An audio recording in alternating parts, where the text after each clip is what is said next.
स्वतंत्रता दिवस की शुभकामनाओं के साथ शुरू करते हैं राष्ट्र की बात। लाल किले से पीएम मोदी ने आज फिर जम्मू कश्मीर में धारा 370 हटाने को बड़ी कामयाबी बताया और कहा पुनः समस्याओं को टालते हैं न पालते हैं।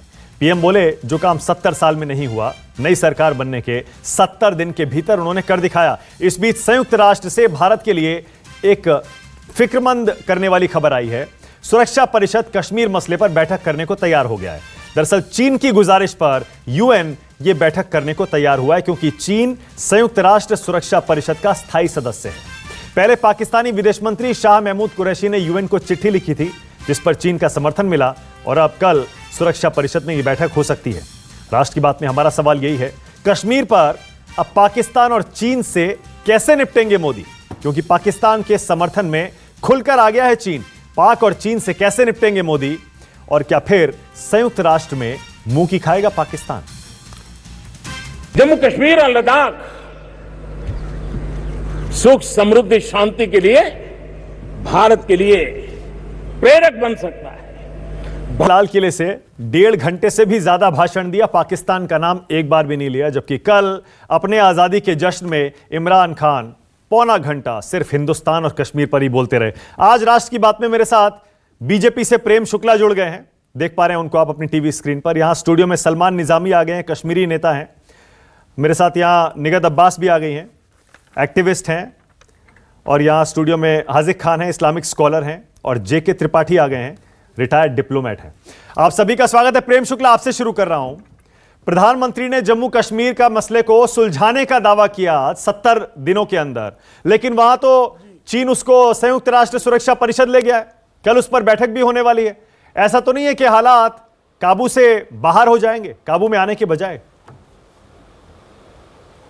जो संयुक्त राष्ट्र सुरक्षा परिषद में चीन जो ऑलरेडी जम्मू एवं कश्मीर का जो अभिन्न अंग है गिलगिट बाल्टिस्तान, वहाँ पर जो एग्रेसर है जिसने अक्सर चीन कब्जा कर रखा है, पाकिस्तान से तोहफा ले रखा है, दो डाकू अगर एक राष्ट्र के खिलाफ जो उनका डकैती है, उनका गिलगिट बाल्टिस्तान डकैती डाली गई है। अक्सर चीन डकैती है, इंटरनेशनली सारे लोग इस स्थिति को अच्छी तरह से जानते हैं। और जो मामला बायलेटरल है, ये ताशकंद एग्रीमेंट कहता है, शिमला एग्रीमेंट कहता है, लाहौर डिक्लेरेशन कहता है, और जो कहते हैं अमेरिका में जाके हमारे पास 42,000 आतंकवादी हैं, उनका राष्ट्रपति कहता है अगर कश्मीर में आपने अनुच्छेद 370 जो हटाया, जो भारत का अपना अंदरूनी मामला है, उसमें हम आतंकवादी भेज दे देंगे। और उसके बाद इमरान खान कहते साहब बालाकोट याद कर लो। उसके बाद अगर आप चीन को लेकर सुरक्षा परिषद में जाते हैं तो आप पहले अपना जो कब्जा अक्सर चीन को खाली करना चाहिए, क्योंकि संयुक्त राष्ट्र का जो आखिरी प्रेम शुक्ला बहुत बढ़िया बात कह रहे हैं आप, बिल्कुल सही बात कह रहे हैं, पूरा देश इससे सहमत होगा। लेकिन अब ये बातें आपको संयुक्त राष्ट्र सुरक्षा परिषद में बतानी पड़ेंगी जहां 5 परमानेंट मेंबर हैं। दुनिया के हर फोरम पे एक संप्रभु राष्ट्र के रूप में भारत की भूमिका स्पष्ट है कि जम्मू एवं कश्मीर में यदि कोई अधूरा मामला है तो वह है पाकिस्तान के कब्जे वाला कश्मीर, जो उसका अवैध कब्जा है, गिलगिट बाल्टिस्तान। और जब आपने जो है उसको यथास्थिति नहीं लाई और 1965 में उल्टा एग्रेशन कर दिया पाकिस्तान, यानी आपकी सरकार तैयार है पाकिस्तान और चीन की इस जोड़ी को एक साथ मुकाबला करने के लिए? नहीं, पूरी दुनिया एक तरफ खड़ी हो जाए तब भी जम्मू एवं कश्मीर हमारा अखंड अंग है, इसमें किसी प्रकार का हमको आशंका नहीं। लेकिन हमें पूरा विश्वास है कि जब संयुक्त अरब अमीरात जैसा देश भी ये मानता है, जो ऑर्गेनाइजेशन ऑफ इस्लामिक कंट्रीज का अगुवा नेता है, जब यूरोपियन यूनियन मानता हमारा अंदरूनी मामला है, अमेरिका मानता हमारा अंदरूनी मामला, अमेरिका कहता है ये बायलेटरल इश्यू है, और एक व्यक्ति आतंकवाद का धमकी देकर आ रहा है अमेरिका की धरती पर, कहते हैं 42,000 आतंकवादी हमारे पास है, ये उनका एक बालिया बयान अमेरिका की धरती पर है। सलमान निजामी इंट्रोगेट करके नहीं पूछा है, बलपूर्वक नहीं पूछा है। हाँ। उन्होंने स्वयं कहा कि हमारे पास 42,000। सलमान निजामी, उनका राष्ट्रपति कहता हम आतंकी कार्रवाई कर देंगे। बिल्कुल सही कह रहे हैं शुक्ला। एक आतंकवादी के साथ दुनिया कैसे खड़ी रहेगी? बिल्कुल सही कह रहे हैं आप। हिंदुस्तान का जो स्टैंड है बिल्कुल क्लियर है सलमान निजामी। लेकिन आपको लगता है कि ये इंटरनेशनलाइज करने की पाकिस्तान की जो कोशिशें हैं कश्मीर मसले को, उसमें वो कामयाब हो रहा है? देखिए, कश्मीर मसला जो है 1947 से लेके आज तक इसका साफ हो गया था। 1947 में जब कबाइलियों ने कश्मीर पे हमला किया था और कश्मीर की जनता ने हिंदुस्तान की फ़ौज को अपने हाथों पे रखा और उनके साथ जुड़े, शामिल हुए। पाकिस्तान का कोई मसला नहीं है। कश्मीर की आवाम का इस वक्त मुतालबा जो है, जो इस वक्त प्रोटेस्ट है, वो भारत की सरकार से है। यही लोग हैं, इनकी सरकार ने पाकिस्तान को इस वक्त मौका दिया। इन्होंने एनआईए पे कार्रवाई की, एनआईए ने कश्मीर में कुछ लोगों पे कार्रवाई की, सब ने कहीं पत्थर नहीं उठाया। यासीन मलिक जेल में था, किसी ने पत्थर उठाया, लेकिन पीस था ना। कुछ दिन पहले 370 से हटने से पहले वहां अमन था, खुश थे, अमरनाथ यात्री भी वहां अमन तो अभी भी है, वहां सरकार कह रही है अमन अभी भी है, शांति है। अभी कहां से अमन है? अभी ये तो वैक्यूम क्रिएट हो रहा है ना। प्रधानमंत्री कह रहे हैं समस्याओं को टालेंगे पालेंगे नहीं, 70 दिन में सुलझा दिया। वैक्यूम कैसे क्रिएट होता है? वायलेंस का वैक्यूम ऐसे क्रिएट होता है कि आप बेकसूर इंसान को किसी जेल में रखें। कर्फ्यू भी एक जेल होती है, हमने सहा है। कर्फ्यू में आप रखेंगे 7 दिन, वो क्या करेगा? या तो खुदकुशी करेगा, जब उसको पेट में कुछ खाने के लिए होगा नहीं। एक लेबर जो है जिसका रोजगार 200 रुपया दिन का है दिहाड़ी, उसको 7 दिन से कुछ है नहीं, ना उसकी ईद मनी, ना 15 अगस्त में वो बाहर निकलने के काबिल रहा, तो वो क्या करेगा? या तो सुसाइड करेगा या तो पत्थर उठाएगा। आप वैसी स्ट्रेटजी क्यों नहीं अडॉप्ट कर पाए जो 2014 में पिछली सरकार ने की? आतंकवाद का ग्राफ कैसे डाउन हुआ, टूरिज्म का फ्लो कैसे बढ़ा था, लोग खुश थे, रेलवे भी वहां जा रही थी, रोड भी बन रहे थे। तो आपने 5 साल में जो हालात बिगाड़े, और अपनी बुराइयों को छुपाने के लिए आप बोल रहे हैं, यहां जश्न मना रहे हैं कि हमने 370 हटाया, आप कश्मीरियों का भला हुआ। कश्मीरी तो पहले आबाद थे। हमारा जीडीपी डेटा देखिए 12%, हमारा टूरिज्म में किस तरह रेवेन्यू जनरेट हो रहा था। हम रिसोर्सफुल स्टेट है, हम गरीब स्टेट नहीं है। हमारे पानी की वजह से आपकी 4 स्टेटों में बिजली चलती है। आपने तो 5 साल में हमें पीछे कर दिया, आपने इंप्रूव नहीं किया, हमारे स्टेट आपने छीन लिया। और आप एक्सपेक्ट करते हैं जम्मू कश्मीर भारत का जब अब संपूर्ण भारत का अभिन्न अंग है, तो हमारे तुम्हारे कहां से हो गया जनाब निजामी साहब? मैं जम्मू कश्मीर स्टेट की बात कर रहा हूं, जो देश का हिस्सा है। पाकिस्तान में जम्मू कश्मीर नहीं था। आप जैसे पोर्ट्रे कर रहे हैं, अरे वहां क्या उसको कसाईयों के हवाले कर दें, हमारे साथ आतंकवादियों के हवाले कर दें, हत्यारों के हवाले कर दें। उन लोगों को बोलिए आप क्या चाहते? जिहादियों के हवाले कर दें? आप चाहते इस्लामिक स्टेट के हवाले कर दें? सरकार आप चाहते पाकिस्तान की क्रूर शक्तियों के हवाले कर दें? आप चाहते पाकिस्तानी श्रृंगारों के हवाले कर दें? आप निर्दोषों का कत्लेआम करना चाहते हैं? वहां 41,000 निर्दोष मारे गए, पाकिस्तान परस्ती से मारे गए। पूरे देश में शादी का माहौल कर सकता है? दूल्हा दुल्हन जो है वो जरा आप कुरान शरीफ पे कसम खाकर अपने मुसलमान होने का फर्ज अदा करते हुए बताएं कि वहां जो कत्ल आम हुआ, जो सामान्य लोगों को कत्ल किया गया, निर्दोषों को मारा गया, वो पाकिस्तान ने नहीं मरवाया क्या? आतंकवादियों ने नहीं मारा क्या? उन आतंकवादियों के खिलाफ कार्रवाई करना क्या मानवता के हित में नहीं है क्या? 17,000 कश्मीरी मुसलमान जो थे, चाहे वो वही तो मैं कह रहा हूं जी, मैं तो इंसानियत की कत्ल की बात कर रहा हूं। पाकिस्तान की गोली का शिकार हुआ है। बांट क्यों रहे? आप यहाँ बैठ के बात नहीं करिए। आप हिंदू मुसलमान में बांटकर आतंकियों के धर्म को प्रेरित क्यों कर रहे हैं? फिर आप मानते क्यों नहीं सलमान? 370 की वजह से ही आतंकवाद है, 370 की वजह से ही पाकिस्तान को दखलंदाजी करने का मौका मिलता है, 370 की वजह से ही लोगों को भड़काया जाता है, उनको पत्थर उठाने के लिए उकसाया जाता है, उनमें अलगाववाद की भावना पैदा की जाती है। 370 साल से कश्मीर में है आतंकवाद। 1990 में शुरू हुआ, पिछली बार 30 साल हो गए ना, फिर भी 30 साल हो गए ना आतंकवाद। 2014 में अमन था, कबायली क्या थे? शांतिवादी थे। कुछ दिनों पहले भी अमन था। आपने 1947 में कबायली घुसा, वो क्या शांति की मशाल लेकर आया था? पाकिस्तान को एक प्लेट में दे दिया आपने, इंटरनेशनल मुद्दा बना दिया आपने। सलमान जी, एक ही सवाल है, कश्मीर में और हिंदुस्तान, पूरे हिंदुस्तान में एक संविधान, एक विधान, एक राष्ट्रगान और एक निशान, इसको आप मानते हैं? कश्मीर अभिन्न अंग है हिंदुस्तान का, इसको आप मानते हैं? बिल्कुल मानते हैं। तो अगर आप मानते हैं तो इन चारों चीजों की, तिरंगा भी एक हो, संविधान भी एक हो, उसमें आपको दिक्कत क्या है? दूसरी आपने बात करी रोजगार की। मेरे भाई एक मिनट सलमान जी, मैं आपके बीच में नहीं बोली, एक बार मुझे सुन लीजिए। आपको पता है राइट टू स्टडी वहां पर नहीं था। आपको पता है 9 साल की बच्चियों की शादी होती थी। आपको यह भी पता होना चाहिए कि वाल्मीकि समाज, और एक सेकंड आपके बीच में मैं नहीं बोली सलमान जी, थोड़ी इज्जत रखिए मेरी भी, कि वाल्मीकि समाज और दलित समाज को मजबूर किया जाता कि वो सिर्फ बेला उठाएं। क्या आपने ये नहीं देखा कि जो चौधरी मुसलमान है उनके साथ किस तरह का सलूक हुआ जाता था? आपने देखा? आप सबरीमाला की बात 370 से कैसे कर सकते हैं? अभी कश्मीर का मुद्दा है, सबरीमाला को आप अलग आप उस पर धरना दीजिएगा ना, अभी 370 की बात। नागालैंड जाइए ना। अरे मेरे भाई सलमान भाई, आप पता क्या कह रहे हैं? जब मैं आपकी सच्चाई, जब मैं कश्मीर की सच्चाई, जब मैं उन लोगों की, माफ कीजिएगा, मुझे कश्मीर से प्रॉब्लम नहीं है। अगर कश्मीर से आपको पता है सलमान जी, आपकी पता है दिक्कत क्या? आप पर्दे के पीछे छुपना चाहते हैं, मैं आपको पर्दे के पीछे से सामना कराना चाहती हूं सच्चाई से। वहां खून खराबा नहीं हो रहा। आप तो हटा के तो आतंकवाद बढ़ाएंगे। आतंकवाद नहीं है वहां पर। एक सवाल, आपका सलमान भाई, आपका जोश माशाल्लाह बहुत अच्छा है। इसी जोश से क्या कभी आपने लाल चौक पे तिरंगा फहराया है? नहीं ना। क्यों नहीं ये दिक्कत है, कभी नहीं फेराया गया, क्योंकि अगर फेराया जाता तो वहां पर महबूबा मुफ्ती, वही दिक्कत है। 5 साल में आए थे, आज हर चौक में अगर अमन था, आप एक बात बताइए, ये तो पूरे कश्मीर में असंवैधानिक बात को तो नहीं मानेंगे ना, ये तो मानेंगे 35 से कोई भी आर्टिकल,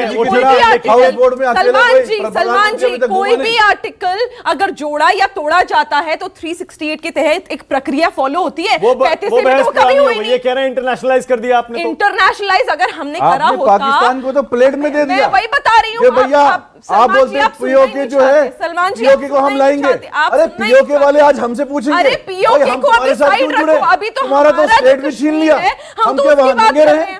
आप अगर, कौन कह रहा है आपको नंगे रहे? आपने तो हमें उसी हाल में लाया, हम तो खुश थे, आबाद थे। अगर आप भूल जाओ, हमारा टूरिज्म टॉप पे बालाकोट में घुस के हमारा पैसा मिलता था, हमारे इनकम बढ़ गई। दलालों की आपने 5 साल में हमें बर्बाद कर दिया। 5 साल में अगर बर्बाद किया होता ना जनाब, आपने क्या आतंकवाद बर्बाद हुआ। आपने दम है, कर्फ्यू हटाइए, आपने दलालों की जरूरत नहीं, दलालों की, पाकिस्तान के दलालों की जरूरत नहीं है हमें मैडम, कश्मीर में, दलाल हमें कोई नहीं पॉलिटिकल है। लीडर्स की पाकिस्तान हम जरूरत नहीं है। गए, और माफ कीजिएगा, पाकिस्तान आपकी पार्टी के लोग गए, हम नहीं गए। और उमर हमने पाकिस्तान को तभी लात मार दलाल दी हैं, थी, और यही मरते वजह है दम तक कि उनके आज साथ नहीं जाएंगे। पाकिस्तानियों ये की देश इतनी हमारा हिम्मत है, हो गई हम है टैक्स कि वो भरते हैं। हमारे घरेलू पाकिस्तान मामले में आप बोल जाते रहे हैं बिरयानी नहीं, खाने, उनकी हिम्मत हम नहीं होती, गए। उन्हें हाथ कश्मीर किसने का दिया? कोई आदमी महबूबा पाकिस्तान नहीं मुफ्ती ने, गया। फारूक अब्दुल्ला ने, ओके, उमर अब्दुल्ला ने। मैं वापस आज के सवाल पे आ रहा हूं। त्रिपाठी जी, आप तो इंटरनेशनल अफेयर्स को समझते हैं, भारत पाकिस्तान मसले को जानते हैं, आप रिटायर्ड डिप्लोमेट हैं। अब कल जब यूएनएससी में यानी यूनाइटेड नेशंस सिक्योरिटी काउंसिल में कश्मीर पर चर्चा होगी, चाइना की डिमांड पर, पाकिस्तान की चिट्ठी पर, क्या होगा उस मीटिंग में? क्या हिंदुस्तान को शर्मिंदगी उठानी पड़ेगी क्या? नहीं, देखिए, पहली चीज़ तो मैं इसका फॉर्मेट आपको बता दूं, दर्शकों को भी आपके माध्यम से बता देना चाहता हूं कि ये जो क्लोज डोर मीटिंग होती है, कोई फॉर्मल मीटिंग नहीं होती यूनाइटेड नेशन सिक्योरिटी काउंसिल की। ये इनफॉर्मल कंसल्टेशंस होते हैं ऑन द डिमांड और suggestion of one of the members of security, permanent members. हाँ, ठीक है, परमानेंट मेंबर या नॉन परमानेंट भी हो, ओके। मेंबर्स जो हो 15 में से किसी पे। पाकिस्तान इससे पहले 3 बार इस मामले को और इसी साल सिक्योरिटी काउंसिल में ले जाने की कोशिश कर चुका है, कश्मीर के मामले पर इस बार कामयाब हो गया। नहीं, शाह महमूद कुरैशी कह रहे हैं 50 साल में पहली बार यूनाइटेड नेशन सिक्योरिटी काउंसिल में कश्मीर का मसला उठेगा, हमारी कामयाबी है, हिंदुस्तान असहज हो रहा है। मौका दिया 50 साल बाद। सुनिए, तीन बार कोशिश कर चुका है, 3 बार फॉर्मल मीटिंग नहीं हुई। इस बार चौथी बार चीन की मदद से इनफॉर्मल कंसल्टेशंस उसमें हो रहे हैं। होता ये है कि जिस देश के बारे में बात की जाती वो देश वहाँ पे मौजूद रहता है, मेंबर हो या ना हो। इनफॉर्मल कंसल्टेशन में ये होता पाकिस्तान को बाहर बिठाया जाएगा, इंडिया भी बाहर बैठेगा। इंडिया भी बाहर बैठेगा। ओके, सिर्फ वो 15 मेंबर्स मिलकर के कंसल्टेशन करेंगे। 15 मेंबर्स? हाँ, परमानेंट मेंबर्स नहीं? परमानेंट मेंबर्स इंक्लूडिंग नहीं, सिर्फ परमानेंट मेंबर्स नहीं, सिर्फ परमानेंट नहीं, 15 मेंबर। ओके, परमानेंट जब मेंबर्स कहता हूं तो इसका मतलब सिक्योरिटी काउंसिल के मेंबर्स होते हैं। परमानेंट मेंबर सिर्फ इसलिए ज़्यादा इंपॉर्टेंट है कि वीटो पावर उनके पास है, जो वो देना नहीं चाहते। अब 5 परमानेंट मेंबर्स हैं। तो अब हाँ, मैं कह रहा हूं 5 परमानेंट मेंबर्स हैं, United states, America, UK, Britain, France, Russia और चाइना। हाँ, चीन की डिमांड पर ये मीटिंग हो रही है। जी हाँ, बिल्कुल। क्या बाकी चारों का हिंदुस्तान को समर्थन मिलेगा? मेरे ख्याल से रशिया बोल चुका है, इंटरनल रशिया बोल चुका है, फ्रांस बोल चुका है। फ्रांस का पूरी तरह समर्थन है। फ्रांस पहले भी हमारे साथ हर मौके पे रहा है। यूएस और यूके, और मुझे पूरी उम्मीद है कि यूके भी हमारे साथ रहेगा। यूएस ज़्यादा से ज़्यादा ये करेगा कि नहीं रहेगा, मान लिया अगर इमरान खान के साथ मीटिंग के बारे में वो कर रहे, जो यूएस ज़्यादा से ज़्यादा एब्सेंट करेगा। लेकिन इस पर यूएस तो बोल चुका है बायलैटरल मैटर है। सुनिए, इस इन क्लोज डोर मीटिंग में वीटो या वो नहीं होता, मतदान नहीं होता। अगर क्लोज डोर मीटिंग में ये तय पाया जाएगा कि हाँ भाई इस पे और बहस करने की गुंजाइश है, तब फॉर्मल सेशन यूएनएससी का बुलाया जाएगा। हाँ, लेकिन जैसे प्रेम शुक्ला कह रहे थे कि पाकिस्तान वाकई इस हाल में है, जो खुद मान चुका है कि हमारे 40,000 टेररिस्ट आतंकवादी बंदूक लेकर कभी अफगानिस्तान कभी कश्मीर में लड़ रहे हैं, एफएटीएफ की ग्रे लिस्ट में है, ब्लैक लिस्टिंग का खतरा है। ऐसे देश की चिट्ठी पर क्या वाकई यूनाइटेड नेशन सिक्योरिटी काउंसिल के 15 मेंबर कश्मीर पर हिंदुस्तान को कटघरे में खड़ा करेंगे? इसका जवाब बहुत आसान है। हाजिर खान, आप देख रहे हैं प्रधानमंत्री ने आज साफ साफ कहा 70 साल की समस्या 70 दिन में सुलझा दी हमने। आप भी मानते हैं क्या? देखिए, देश के प्रधानमंत्री जी ने कहा है, वो पूरा राज देख रहा है। बात यह है कि जब धारा 370 जो थी उसकी धारा के एतबार से जो पाकिस्तान में कश्मीर था और जो चाइना घेरा हुआ था, ये सारों धारा 370 में आता था। अचानक जब इनके मैनिफेस्टो में भारतीय जनता पार्टी के ये था कि हम धारा 370 ख़त्म करेंगे, तो कश्मीरियों से वहाँ हम उनकी राय लेके ख़त्म करेंगे। बात यह है कि आपने धारा 370 ख़त्म है धारा, उसमें इनके संविधान में उसमें था, जो मैनिफेस्टो में था कि कश्मीरियों की राय लेंगे। इन्होंने भी कहा है, देखिए मैनिफेस्टो उसमें भी कहा। बात यह है कि आप कश्मीर के अंदर जो हालात हो रहेंगे उसकी जिम्मेदारी आपके राष्ट्र की प्रधानमंत्री की होगी। बात यह है कि अमन चल रहा था, चैन था, अचानक धारा 370 आपने ना कोई बहस की पार्लियामेंट में, ना कोई राय ली लोगों की। बहस हुई है, कोई बाद में हुई है सर। धारा 370 खत्म करने की बात कर रहे हैं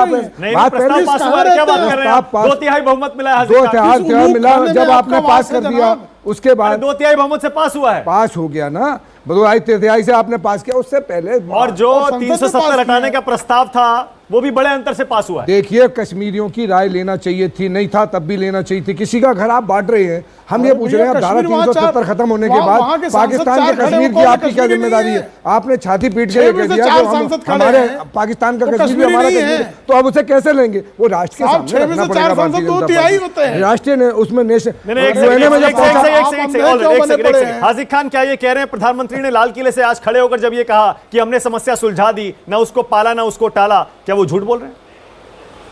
हाजिर खान बताइए, क्या वो झूठ बोल रहे हैं? देखिए झूठ और सच का अभी पता लगेगा। कश्मीरियों के अंदर देश के प्रधानमंत्री मनमोहन सिंह 10 साल रहे, 158 फौजी मरे, और पिछले 5 साल में 900 मर गए। ये देश देख रहा है ना, उसको तो शांति अगर हमारे देश के हित में ये कश्मीर हमारा अभी अंत का हमारा हिस्सा है, कश्मीर हमारे देश में रहना चाहिए, लेकिन उन कश्मीरियों की समस्याओं का समाधान हम योग कश्मीर हमारा, कश्मीरी हमारे, ये बात सही नहीं है। किसी अच्छी मनोचिकित्सक से इनको आग्रह है मेरा कि एक बार राय ले लेनी चाहिए। कृपा करके मुझे बताइए, आप 6 में से 4 सांसद जो जम्मू एवं कश्मीर से निर्वाचित होकर आए हैं, वो अनुच्छेद 370 में संशोधन के पक्षधर हैं, और कह रहे कश्मीर के लोगों से पूछा ही नहीं गया। एक जो एमपी को बंद कर दिया आपने जिसकी राय लेना चाहिए थी उसे बंद कर दिया, फारूक अब्दुल्ला साहब को जेल भेज दिया। अरे कोई फाड़ कर एक ही से लेना चाहिए राय।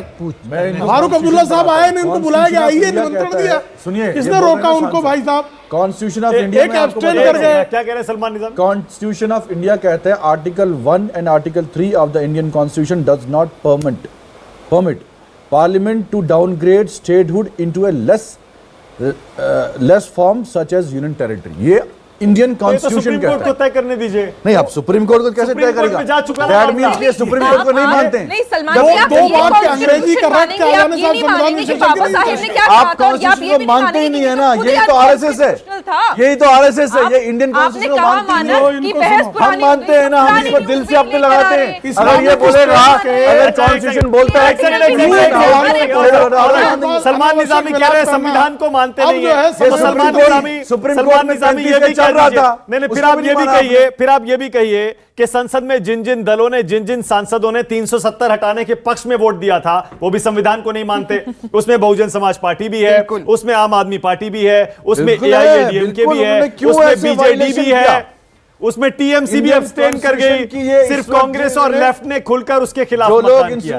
बाकी सारी पार्टियां या तो साइलेंट थी, मानक जी या उसके पक्ष में थी। वक्त है ही नहीं। मानक जी यूएनए में जब उठेगी बात, 70 साल की बातें नहीं होंगी, सारी बातें होंगी कि नेहरू जी के साथ क्या गठबंधन हुआ, हरि सिंह राजा साहब के साथ डिटेल में त्रिपाठी जी बातचीत होगी क्या? बिल्कुल होगी। सिक्योरिटी काउंसिल सारे इश्यूज पर उठेंगे। काउंसिल में अभी वो बातें बिल्कुल नहीं की जाएंगी, इसलिए नहीं की जाएंगी कि 1948 में 17 जनवरी को सिक्योरिटी काउंसिल ने जो अपना रिजोल्यूशन 38 पास किया था, जिसमें कहा था इमीडिएट सीज फायर हो, उसके बाद पाकिस्तान अपने फौजी और अपने इन्फिल्ट्रेटर्स हटाए, इंडिया के भी खाली करे, हटाए, और इंडिया अपनी फौजें वहाँ तक हटाए वहाँ तक रखे जहाँ तक कि लॉ एंड ऑर्डर के लिए ज़रूरी हो, और तब प्लेबिसाइड कराया जाए।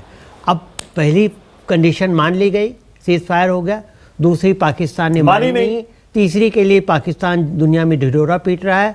तो अब उसमें वहाँ पे UNMOGIP, united nations military observers group for India and Pakistan लगा हुआ है, वो लाइन ऑफ कंट्रोल है। वो इफेक्टिव इंटरनेशनल लाइन समझ ले, लाइन ऑफ कंट्रोल अभी है। और दूसरा हिंदुस्तान का पक्ष देखिए, बड़ा सुनिए, साफ है। अब लाइन ऑफ 65 और 71 के बायलेटरल एग्रीमेंट्स के बाद लाहौर एग्रीमेंट 99, उसके बाद अब यूनाइटेड नेशंस का क्या रोल रह जाता है? नेशनल बन गया ना, सुनिए, अब bilateral देखिए, कहाँ रहा? देखिए अब लाइन ऑफ कंट्रोल इन्होंने के तो उधर, मौका दे दिया पाकिस्तान लाइन ऑफ को। कंट्रोल के उधर जो पाकिस्तान ऑक्यूपाइड कश्मीर था, उसमें पाकिस्तान ने जो भी किया, हमने कभी ऑब्जेक्ट किया? पाकिस्तान ने उसमें सेंट्रल गवर्नमेंट का अपने रूल लगाया, हाँ।